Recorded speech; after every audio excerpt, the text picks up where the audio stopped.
welcome. And welcome to Reverend Don Lewis's Zooming with Reverend Don Lewis, where he's going to talk to the latest leaders of the Pagan community. And today he's talking with the team behind the Correllian Times. And now we hand it over to the host, Reverend Don Lewis. Hello, this is Reverend Don Lewis coming to you from beautiful Florida. And today we're speaking with the editorial staff of the Correllian Times.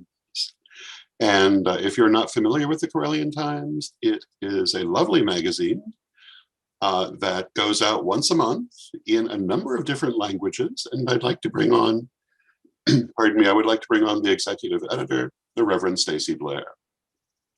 Hello. Welcome, Reverend Stacey. How are you today? Very good. How are you? I am very good. A little better with another sip of coffee to of course. soothe the throat a little bit. So you are the executive editor of the Correllian Times, and you've been doing this for a number of months now. And I was hoping you could tell us a little bit about the magazine, how you came to start it, perhaps a little bit about its past and where it's going in the future. The Correllian Times is published on the first of every month, and it is wonderful collaboration between a number of people, and we're always looking for more volunteers to write articles, of course.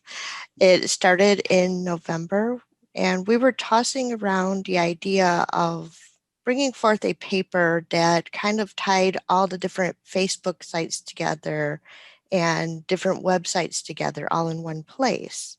So we looked into it. I know Lady Wendy had a wonderful publication, and it had been dormant since her passing. And so we decided to approach Lord Don and Lord Ed and ask for permission to bring back in her honor the Correllian Times. You've done a wonderful job with it. Oh, thank you. And in acting as editor, could you tell us a little bit about how you put it together, how you've drawn different languages, different people into it? We basically reach out to people that we have come in contact with through the tradition. It's been a lot easier now that everyone's on Zoom and we get to see each other face to face. We get to know our wonderful backgrounds and our strengths. And we reach out to those people, see if they're interested in collaborating with us. And if they just want to write an article every month, one article a month, it's due by the 15th of every month. And we just send out gentle reminders, just, letting them know when that deadline is. There are some people who have difficulty meeting the deadline. There are, but we make exceptions for those. Very cool. Now, we have a number of members of the editorial staff with us today. And would you like to introduce them for us?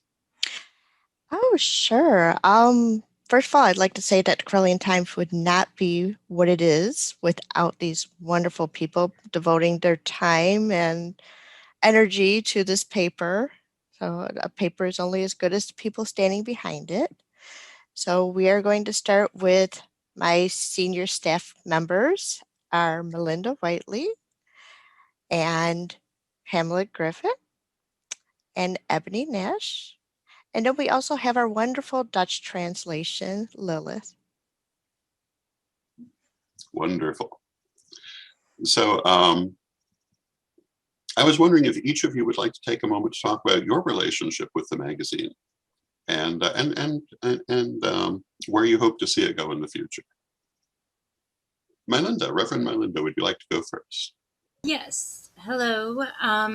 I write the Scouts article every month for Crystal Cavaliers, which I co-lead with Lady Angela Munn. And so I'll write an article for that, but I also will write any other article that might need to be done, or if there's a special that month or a holiday or, something that we want to write about, I might throw in another article, which we all do. But I also, part of my job is I do the banner at the top every month. So I put these sigils on, I pick the pictures, we collaborate and figure out what colors we want for the month. And I do that part of it. And I'll also go in and fill in space with pictures. So I do a lot of that. And then I also, toward the end, recently with help of others, get help with converting to PDF and getting it ready for release. So the Correllian Times is very photo and art intensive, I would say. So I imagine that can be difficult at moments in terms of size and so forth. But I think it's an important thing to do. Is there anything you'd like to say about the visual aspect that you haven't already said? I well, when I go in, for example, every month and I'm thinking of a picture, or I'll read over the articles and see kind of like what the context is. And so I'll try to find a picture to fit that. And it's really fun. I go to the Order of Photographers led by Reverend Kyle. And if I don't find anything there, or if I don't obtain permission in enough time, I did find a really lovely public domain website where photographers donate pictures copyright free, and so that's actually where I get a lot of that. But we also get people like Ebony has a lot of beautiful pictures, and Reverend Corey, and so I'll put some of those in as well. Very cool. And Reverend Pamela Maxwell Griffith, can we come to you next? Most certainly, Lord Don. So can you tell us about your experiences with Correllian Times? Correllian Times, way back when Lady Wendy had it, I believe I wrote an article or two, but that was quite some time ago. I was approached to give a hand. I tend to be a little bit of a prolific writer because I just have so much to say. So I do tend to write a few of the articles. Mine's the Crone's Corner and Red Tent, and I've been helping out with health, mental health, and the apothecary. It's a lot of fun, and I really, really enjoy putting it together. We do try to get that deadline in stone, which the stones kind of move occasionally. Most of the time, it's that. Then as senior editing staff, I get to jump in and just go in, grammatics, punctuation, making sure things are flowing correctly. Because sometimes when you're writing, I know we all do it, we get in the thought and you're working on that thought and you're like English kind of goes away and you bring it and other things appear. So it's kind of that little bit of help that I like to give the paper. And it happens with all of us because we just get so involved with what you're writing. We're Yes, all indeed. very, very, very passionate about it. And sometimes we're a little too passionate. But like all creative people, we finally come together in the end. Just going over the articles and seeing some of the wonderful things that are happening in the tradition. I've been with the tradition a long time, and it really helps when you can find everything in one spot. I'll be the very first one to tell you that sometimes even I get confused in figuring out where I'm going on the sites and looking at different things, where the Times gives us an upcoming what's going on. This is to look for, this is to watch. If there are orders coming out all the time. So this is another place where you can actually find out what the orders are, who's in them, and what they're doing, so that you kind of get an idea. I can't believe anybody who is Correllian not being able to find something of interest in the paper. And by that way, just sharing parts of what's going on. And I'm going to plug Stacey again and say how wonderful it is to work for her. She's I've worked professionally at writing. So it's really nice to have someone who understands that sometimes you might need that extra 10 minutes to get that thought together. Also, she is extremely patient with any questions we have. And it's just a joy to work with a group of people that are so passionate and dedicated. You wouldn't believe we were all volunteers. You think we were all getting paid for it. We do a wonderful job. It comes together, and it is so beautiful to see when it comes out. And the fact that we're in, and I'm not going to lie, I can't even remember how many languages we're in. To me, 20 years ago, we were lucky we had 4 pages and in English. And now we've got 40 to 50 pages, and it's in I don't even know how many languages. And it's just, you sit back and you go, wow, 20 years ago we were lucky to get 2 writers. Now we have staffs and we have languages, and it's just in 10 years from now I see this coming out like the New York Times. Very cool. So I want to go back to Reverend Stacey for just a moment. And Reverend Pamela was just talking about the number of languages the magazine comes out in. What is the actual number of languages?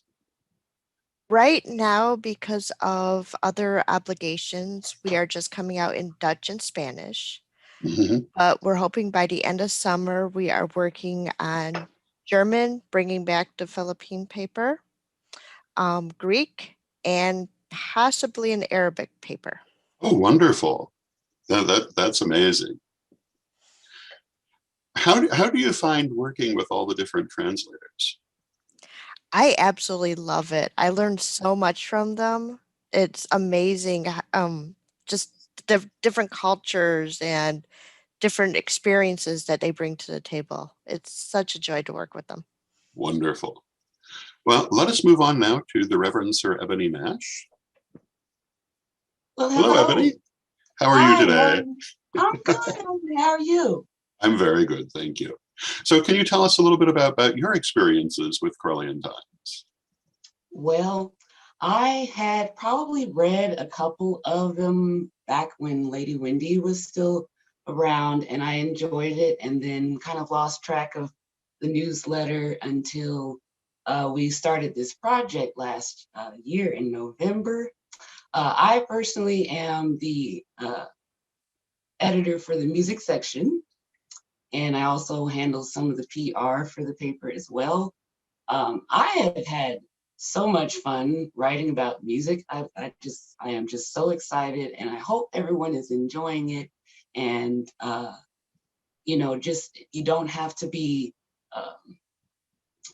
an expert in anything to be able to write passionately about things. And that's one thing that I've really noticed about all of our writers is how passionate and how very genuine that love of what they're talking about comes through.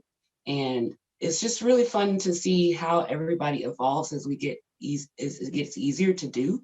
And we get a few more editions under our belt. So I'm excited to see where things go. Yes, indeed. I have to say that I am not aware of any other regular column on music in the pagan world. I'm sure there are other people who have written about music, but I don't know that anyone's doing it on a monthly basis other than yourself. Certainly, if anyone is, they can tell us. But I think that's a wonderful thing. Wow. How do you see? How do you see the role of music in the pagan world? I see the role of music as a very limitless magical tool that I don't think people, they realize but don't quite realize just how powerful it is. I think the way that we use a wand or an athame, you can use music in a very similar way, and that's part of what I love about it so much, is because you can, not only can you find a song to use as an intention for a spell working or energy work, but you can also write music intentionally to do said thing. And that's just what I love to do. So I'm hoping, that I can inspire others to do that more and use music in a more magical way than, we might realize. That's wonderful. And now, Reverend Lillith, may we come to you? Yes, you may. And it's wonderful to see you. I had the great pleasure of meeting you in person many years ago at the 2008. UK illustration. Yes. Yes. So you do the Dutch translation of the Correllian Times. Yes. And could you talk about your experiences with Correllian Times? Well, it's quite a challenge sometimes because, of course, and as you can hear, I'm not native English. So at times it is a challenge, but I've got a secret friend on YouTube, on internet, sorry, that helps me a lot with the translations. And then because I'm also a Dutch teacher for foreigners, I've got a little, how do you say that? A little way to get around things, and so I can, whenever a translator is not doing its job, I can just turn it grammatically better than in writing than I speak right now. Speaking very, very well. Thank you. How long does it take to do a translation of Correllian Times? Well, sometimes it depends. Sometimes I've got more hours in my day than other times. But usually when I do the translations, I take 2 to 3 days max. When everything is set in, I take 2 or 3 days to max to translate it all with the translator on the internet. And but other times when I'm not feeling that well, then it can have a little bit of a delay. And because I'm on my own with the Dutch translations, I am taking the liberty to do a shout out to our fellow Correllians who are also Dutch or maybe Belgian, who can speak Dutch. To, if you have any editorial experience or whatever, please come forward, contact me, contact the crew, and we can set you up to help me. Wonderful. Well, thank you for all that effort. And I'd like to kind of open up our discussion now to everyone at once, which will perhaps provide technical challenges, but we'll give it a shot. And I was wondering if you could talk about both how the Correllian Times benefits the Correllian community, which we have to some extent, but also the wider community, and how you see the Times as an agent of change and dissemination of information. I think that by just when we put an article together or write an article, we are not just looking at Correllians, we are looking at pagans in the whole. Our articles speak from our pagan heart. So when we're writing on that, we're looking at pagans. We're not looking at Correllians per se, although we do. But you know, when you're pagan, you're going for that pagan heart. And I think that anybody reading our paper, there's enough information. If you just take one little section, apothecary, we list the herb, we list the magical, we list the medicinal purposes, we list a little cooking with it. So even if you're not pagan, you're going to be interested in the cooking and maybe the medicinal parts of it, or where it comes from. I like to sometimes throw a little history in there, but that can be taken to the community, wider community. Also, when we write, we're writing factually. We're not Hollywood. We love Hollywood, don't get us wrong. I mean, they've come out with some really good witch shows here lately. I'm very excited. But by the same token, when we're writing from real life. So when you're reading the articles, whether it's the astrology article or you're reading about the green tent or the red tent or something like that, it's very factual, it's very down to earth, it's what we do on a daily basis. So we're, I think, tearing down some of that stigma that we run around in black robes all day and giggle maniacally and, you know, herbs and cats all over our house, where some of us go to mundane jobs. Like, I'm an accountant. You can't get any more mundane than that. Let's be honest, guys.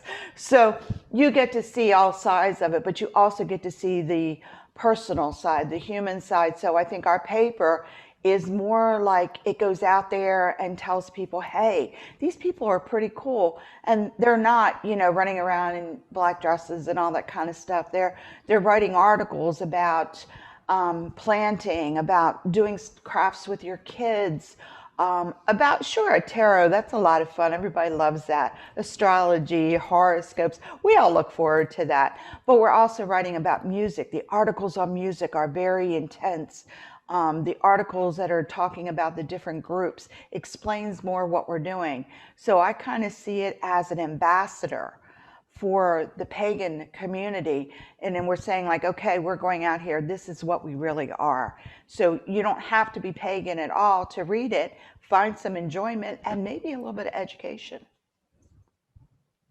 Wonderful. Does anyone else have anything they'd like to say on that subject? Or has Reverend Pam basically summed it up? I think she did a great job of summing it up. So my next question is, if someone wants to read the Correllian Times, where do they find it? So when we release the Correllian Times, we release it on Witch School International Group. We also release it on the Correllian Membership Hub, which is a public group on Facebook. And several of us will share it out on our personal pages and pretty much wherever. We are working on a website, which will be coming up sometime in the future. And we will have all of the editions, all the monthly articles and everything will be archived, and then we'll also be able to have them posted there as well going forward. So that's something that we're working on as well. But you can find them on Facebook. There were some on Daily Spell that we were able to do, and I think we're looking at uploading there as well. But yeah, the website will be really, really awesome once we get that going too. Very good. So now I would like to ask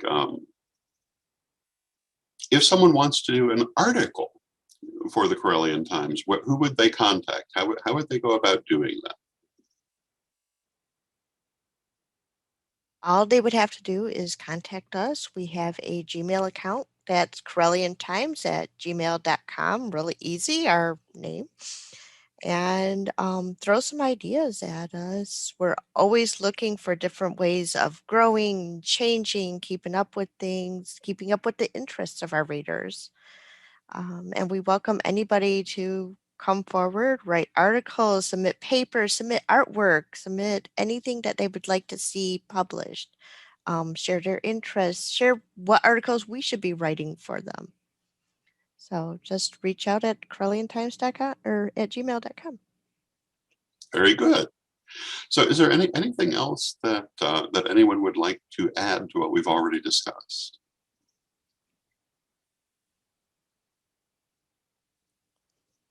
Yes, Pat.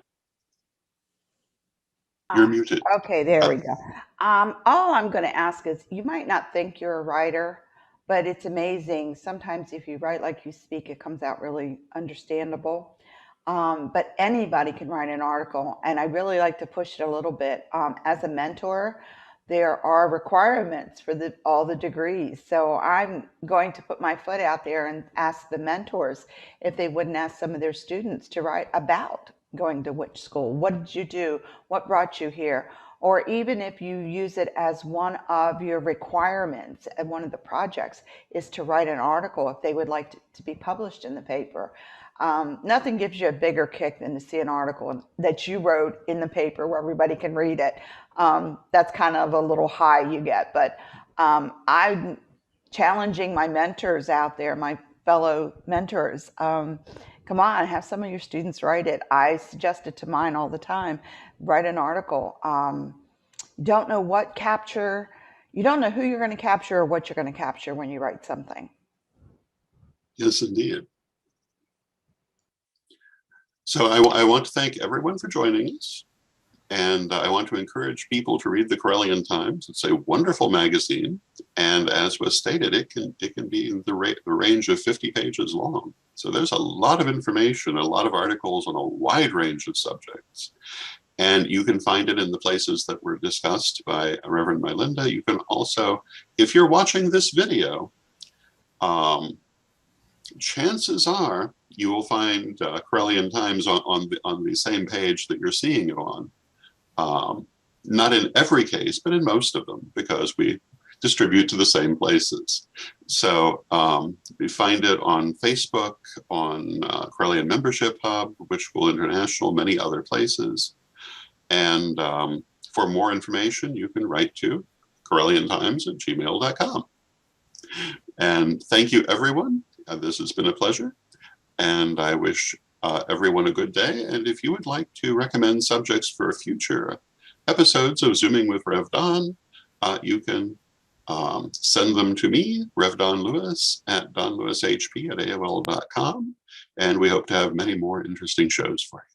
Thank you, everyone. Thank you, everyone, for being with me. Have a wonderful day.